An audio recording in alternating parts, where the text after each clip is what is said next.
A match. Both Rebel and Ben have talked about working with you, Ricky, and that it's quite annoying. Not for me. Was it a deep tissue massage you were having? Where are you going with this, Graham?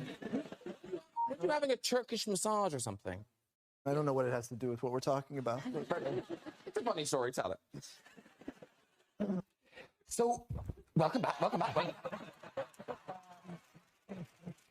So you've never been on the show. I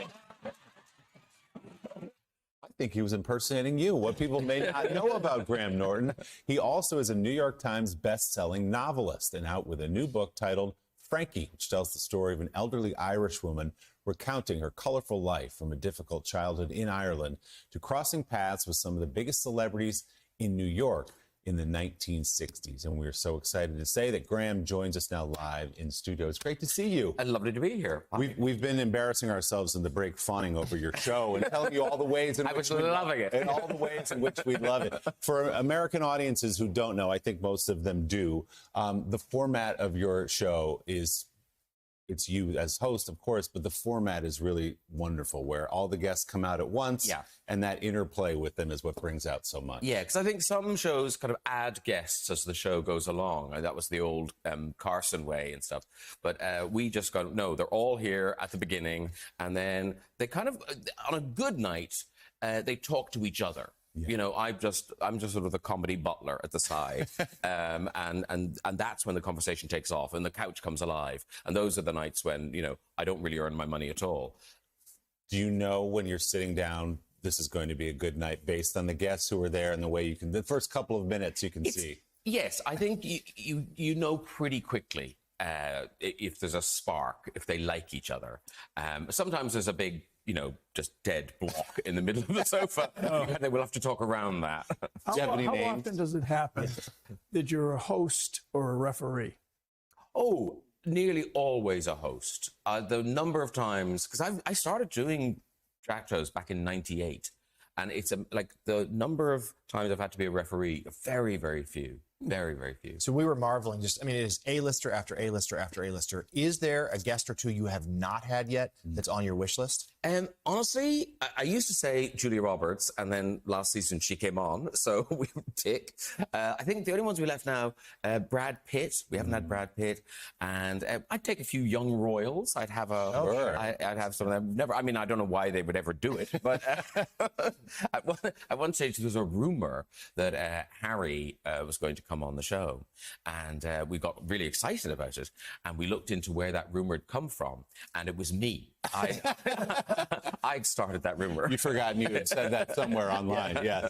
So let's talk about your other career as a very successful novelist. I mentioned you've already had best-selling novels, out with a new one. You got started rather late in life as a novelist. What prompted that for you? I turned 50, and you know that thing when you turn 50, there's a sense that maybe you take your feet off the pedals a bit and you coast. And then someone explained to me, Graham, if you stay healthy, you've got, you know, another 30, maybe 40 years left. So I thought, right, what have I always wanted to do? I've always wanted to write fiction. So I woke up, age 52, a debut novelist. And I think it's a great reminder that, you know, you can be a debut anything at any age. You've got more time than you think. So I turned to fiction writing, and they're very different. You know, it's my name on the cover, but anyone who's familiar with the TV show, once you open the book, you're like, is this the same Graham Norton? Because they're not reflective of that personality. These are kind of quiet books. They're emotional books.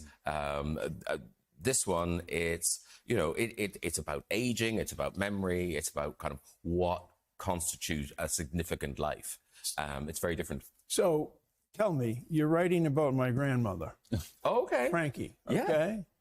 Born in Ireland, lived in England for a bit, comes to the United States, not New York, but Boston, Massachusetts, okay? Wow. That is so close to Frankie's journey. So she recounted story after story after story about her life, losing one of her sons in World War II, things like that.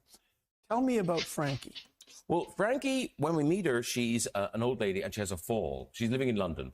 And she has a carer, and the carer is a young guy who happens to be from the same little bit of Ireland that she's from. And that connection kind of triggers something in her and sparks her to start telling him stories about her childhood in West Cork. And then the story goes on, and she ends up coming to London in the kind of late 50s, and then she comes to New York, and she lives a kind of a passive life. You know, things happen to her. She makes very few decisions in her life, but her life touches all these other things, and she kind of gets involved in kind of that huge explosion of the pop art scene in New York in the 1960s, and then her life touches the AIDS epidemic in the 80s. It sort of packs a lot in. Odd that someone of Irish heritage is a storyteller. There is something about Irish people. They do, like, for a little island, we do a lot of writing. I mean, a lot of books come out of Ireland. If you go Talk to us about how Ireland is always a character in your books, too. Yeah, I mean, I think certainly the sections that are set in Ireland could only be set in Ireland. And there's a sense of the past is always quite close to you in Ireland. You're never very far away from your history. Now, I should ask, you are stepping away from your show, but you will be back. You're going on a comedy tour. I'm going to Australia. Yeah. Woohoo! All right. But you'll be back soon. Yeah. Don't want to worry anymore. Yeah, no. Good. I think I'm only missing one show. Oh, yeah. okay. No, it sounds Not like much of a break. Yeah, no. Okay.